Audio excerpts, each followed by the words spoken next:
These attacks and how the candidates are responding could have a big impact on the presidential election. Right. KTVU Fox 2 political reporter Ross Palumbo, political analyst Brian Sobel joining us now. I kind of asked the question. I said, we've heard the rhetoric over the months. I mean, this isn't new in this campaign. Right. Brian, we just had an FBI agent a little while ago. He seemed angry that we are not doing enough. Maybe some of the political candidates are tapping into that anger and trying to motivate people to vote for them because they're going to do something. Absolutely, and Ross is right. I mean, what's going on with Donald Trump is he's tapped into a vein of anger in the United States. Look at Arizona, which he did very well in last night. Early on, he received the endorsement of Joe Arpaio, the very controversial 5-term sheriff. In Maricopa County. In Maricopa County. 60% of the population of Arizona. Exactly. A sheriff since 1993 on the front edge of this anti-immigration, anti-illegal immigration movement. He embraces Donald Trump very early. And look how Donald Trump does last night. Donald Trump is really gaining momentum on the Republican side, utilizing this rhetoric that is really resonating. Brian, you talked about last night. Let's talk about it. Donald Trump, Hillary Clinton, both were winners as voters went to the polls yesterday. And we want to show you some of the results right now.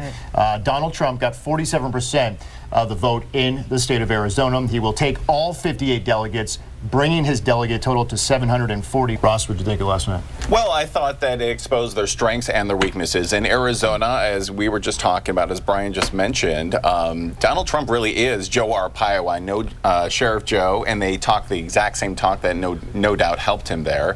Hillary Clinton, we all knew was going to do well in Arizona. It was the big delegate state of the night. But let's talk about Utah and Idaho. Now, for Hillary Clinton, it really exposed her weakness because both of those states are predominantly white.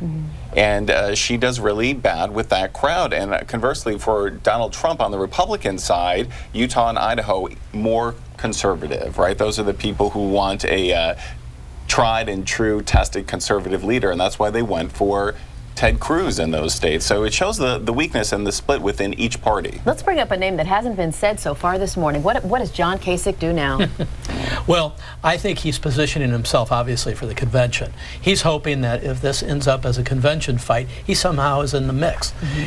He's, the ultimate outsider, in a sense, who's an insider. And so his campaign is interesting to watch because he has no chance, obviously, of gaining the nomination. He's playing for the convention. I still hear Republican leaders on national shows talking about a brokered convention. Yes. But now Donald Trump got all those delegates last night. Is this becoming more of a thing where they won't be able to pull it off? What if he gets 1,237 delegates? Well, then he's got the nomination. But if he doesn't get 1,237, it goes to what's known as an open or brokered convention. In the Republican Party, you have what's known as pledged votes and hard votes. And 95% of all Republicans will be bound going into the convention, 95%, to vote for who they are to be the delegate of. But that's only on the first ballot. At the end of the first ballot, all bets are off. If Bernie Sanders starts to fade over the weeks and months, do you see him unifying? I'll just ask both of you. Do you see him unifying behind Hillary Clinton? Is it important for Clinton to get him on her side if he doesn't get? I think come the general. I think he'll coalesce around Hillary Clinton at the end of the day. But he's sort of the conscience right now of the Democratic Party. I mean, he's saying things that people on the left. You see a lot of passion. His rallies are loud. I see a lot of Bernie bumper stickers around town. I'll tell you. Ironically, what's happening on the hard left and the hard right is very similar in terms of their passion, their feelings about government not working for them. I mean, very similar. It's very interesting. It was great to see watching some of the results come in last night on the networks, where they were calling the state, specifically the state of Arizona, and there were still people in line.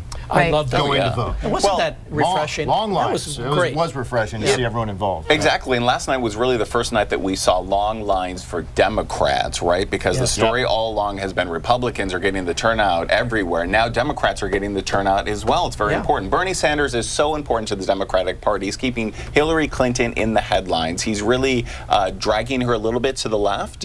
And certainly by the time we get to the convention, if he does not get the nomination, he is going to throw his support towards Hillary Clinton. Absolutely. Ross, thank you very much. Brian, we'll be right back. Sure.